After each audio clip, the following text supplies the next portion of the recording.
Okay, could you please introduce yourself? And yeah. I'm Tim, and I sing for the band Rise Against. We're from Chicago. So today was the last show of the tour. It was the last show of the tour. So was it good for you? Yeah, the tour was awesome. The tour was a complete success. We had a great time. Most nights, every show was awesome. We got rid of all of everything we brought. So it was great. And the Sick of All guys, we had a great time with too. And so yeah, I think in every respect, it was a total success. So today was kind of hard to get the crowd moving. So how did you feel about it? Every once in a while you have shows like this. For the most part, all of Europe, it's been better than tonight here in Berlin. But I think it had a lot to do with the show started really late. There was a lot of kids that weren't really moving around. I know Bush is in town too, so I know that was kind of hurting the draw for some reason. But when the crowd's not giving anything back, it's hard to sometimes give anything to them. But sometimes it makes us work a little bit harder. And I think overall tonight went okay. Yeah, I suppose we were talking about the tour and I don't know, but Sick of It All is fucking the best band to tour with. Yeah. They draw a lot of people and have you known those guys from before? Yeah, we met them I know Joe's known him for years now.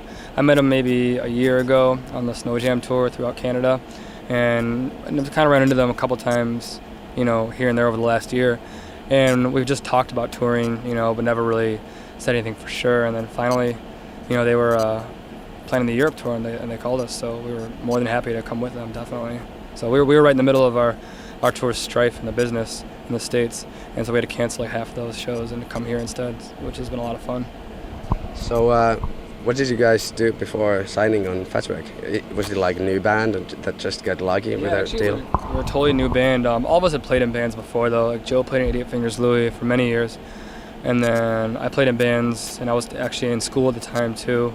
So I was doing college, and the rest of the guys had all played in bands before. Like Brandon played in Pinhead Circus, and Kevin played in some hardcore bands. So we'd all played before, and so we got together. We wanted to do something really serious, So again, everything just kind of happened right away. So did you do some demo to get on Fatback? Yeah, we recorded a demo in our original guitarist's basement, and we sent it out to a couple labels, and we sent it out to Fat too, and that's all it was like an 11-song demo, and we sent it to Mike, and Joe knew Mike from his days of Idiot Fingers Louie, and so Mike knew who Joe was, and so he liked the record, and bingo, we got real lucky, Yeah, so it must be good for you.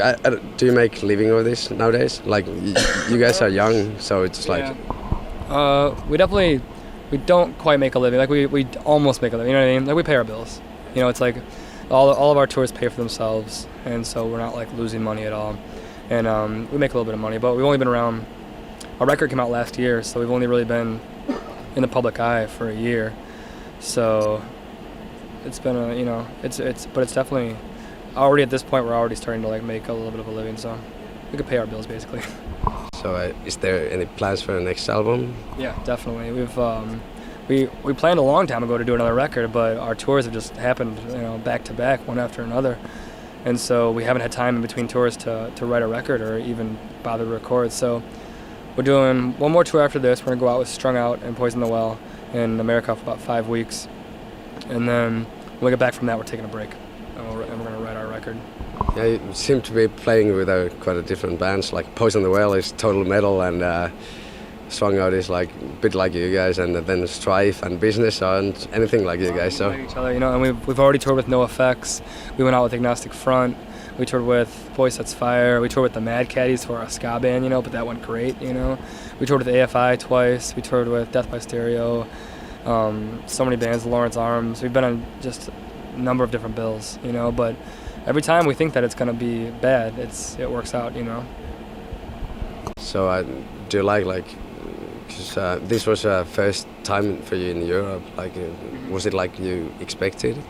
I actually didn't have many expectations. It was totally new to me, I'd heard bands say a lot of good things about Europe, so I was really excited to go, and everything was just great, the venues were great, the audience was awesome every night, the fans here of Sick of All are really loyal fans, so that's always really cool to see.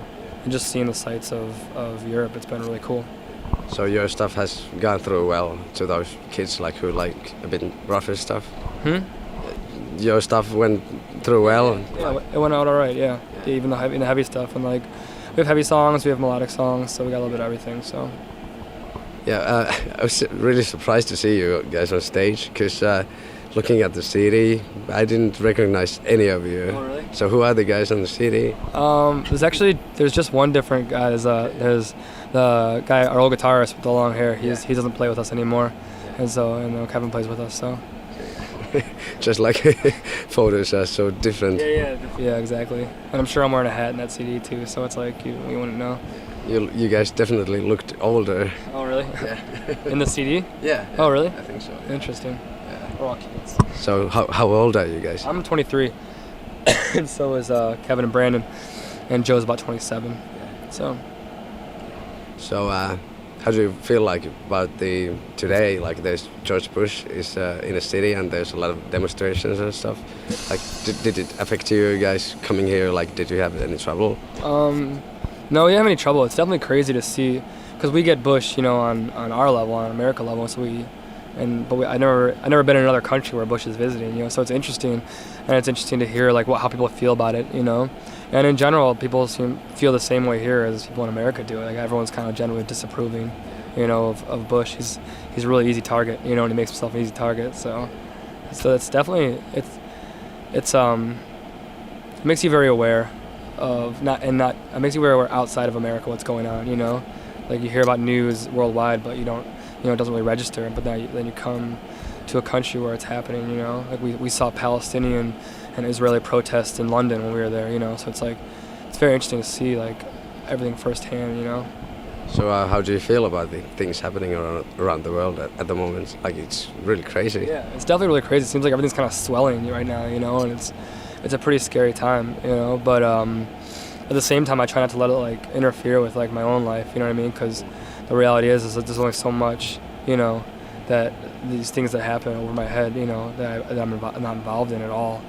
And so I just try to go on with my life, and try to like, keep up with what's going on in the world and make myself aware so I know what's going on, but also make sure that I'm not just like hiding in a hole somewhere. You know what I mean? I'm not just like crawling around waiting for the end of the world, every day of my life, because that would suck. Do you guys like have any certain message with the band, or do you just like sing about chicks and stuff? There's no specific political agenda, but we don't just sing about chicks either. You know what I mean? It's like I sing about a lot of different things. It's a lot of the lyrics deal with just like my daily observations. You know what I mean? Just my reactions to things I see every day. Whether it's Bush coming to Germany, or whether it's a good friend of mine not talking to me anymore, or whether it's like a girlfriend or a family thing. No matter what, I like to write about things that happen in my life, and my observations and my reactions towards it, and I hope that an audience or like the listener can maybe relate to that. So how do you feel about the bands who really do have like political agenda and try to put it to people? Does it annoy you, or is it like a good thing? I think it's a good thing. I think that's punk rock I think that's one of the most important parts of punk rock, because it's just been a sanctuary for alternative opinion, and I think it's good that people or that bands are doing that. There's a place for that. There's definitely a place for that. I don't know if there's a place in Rise Against for that right now, at least, because I think there's bands that do it way better. You know what I mean? There's bands that articulate that. Bands like Propagandhi, or Boy Sets Fire, or I don't even know who else, like Refuse, and bands that like really just like articulate those issues a lot better. And I'd almost not want to detract from that, because I think that they're doing such a good job. You know what I mean? And anything that we would do would just kind of be regurgitating that information. The information's out there. You just gotta find it. You don't need Rise Against to show it to you. Yeah, I just remembered that Russ from Good Riddance did some producing on your album. He sang on 3 of our songs. He did backup vocals. He flew out from California to our studio in Indiana and did a couple of songs. It was great. It was a great experience. Good to meet him. He's a great guy. Yeah, how did that come about? Like, Joe had known Russ from some of their tours between Good Riddance and 88 Fingers Louie. So he just called him up and asked him, and he agreed right off the bat. So it was really great. Is there any other guest appearances on the CD? There will be guest appearances on the next record. I can't say any names right now, but we're definitely going to have some people come in, because it worked out so well last time. I want to do it again. So what do you think bands do that? Like, is it just like to show some friendship or? Yeah, it's friendship. It shows like respect for whoever you ask to do it. You know, that like you respect what they're doing. You want them. And I think it also gets more people involved in your record. You know what I mean? And it kind of adds some flavor to it. Adds a little diversity to hear somebody else's voice than just mine. Like for instance, over and over. It's kind of. I think I've always enjoyed it on records, so I think it's kind of cool. It's like we have, 30 minutes of music and 10 songs. We might as well just throw somebody on for a couple of seconds or whatever it is. So well, I'm gonna let you to go to shower, but to the end, I'd like to ask you, what are you guys racing against? Of course, the question. Do you get that often? Oh yeah, sometimes. Sometimes our answer is we're rising against interview questions. Okay. But no, definitely like Rise Against was just a name that kind of encompasses a feeling that I think that anybody involved in like a punk rock hardcore lifestyle kind of feels, and was the reason maybe that you got into punk rock, you got into hardcore, because everyone's trying to overcome something. Everyone's trying to overcome society, or everyone's trying to overcome like rules that are placed upon people, and and stigmas and all kinds of preconceptions, and that's, for me, that's a lot what it means. Like I feel like my whole life it's been rising against something. You know what I mean? Like trying to overcome something. Sure. And so that's like something that we really wanted to. And I think it's a really positive thing too. And that's something that's really important in our band, is that we try to display a positive attitude towards things. So, but it's also left for the listener to interpret. Yeah. So. Yeah. Thanks a lot for your time, and hope to see you in Finland someday. Hopefully we'll get to Finland as soon as possible, so we can play up there. And thanks a lot to all our Finland listeners.